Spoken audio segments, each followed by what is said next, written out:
তোমার প্রেমে আমি ব্যর্থ নই, বরং তুমি আমায় বুঝতে ব্যর্থ। আর এই ব্যর্থতা তোমায় নিয়ে যাবে বিষণ্ণ সুখ বিলাসে, তাতেও তোমার মনে হবে তুমি ব্যর্থ। ভালোবাসায় খুঁজিনি স্বার্থ, তোমায় ভালোবেসে আমি কষ্ট পাইনি, পেয়েছি যেন সমুদ্রের গভীরতার চেয়ে আরো গভীর ভালোবাসা, যা আমাকে করে তুলেছে আত্মপ্রেমী এবং বুঝিয়েছে তোমার প্রেমে আমি ব্যর্থ হইনি। তোমার ভালোবাসায় আমি ঠকে যাইনি, বরং শিখতে পেরেছি মানুষ নামক এই প্রেতাত্মাদের ভিড়ে বিশ্বাস কেবল নিজের উপর রাখাই জরুরি। তোমার প্রেমে আমি ব্যর্থ হইনি। প্রিয়তমা, আমি অসুন্দর নই, ছিলাম সবচেয়ে সুদর্শন প্রেমিক, এতই সুদর্শন যে যা দেখার মতো প্রেম নেই তোমার হৃদয়ে। তোমার প্রেমে আমি ব্যর্থ হইনি।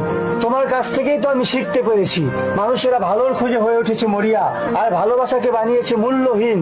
নিত্যদিন তো কাটছেই সুন্দর মহারানী, তোমার প্রেমে আমি ব্যর্থ হইনি।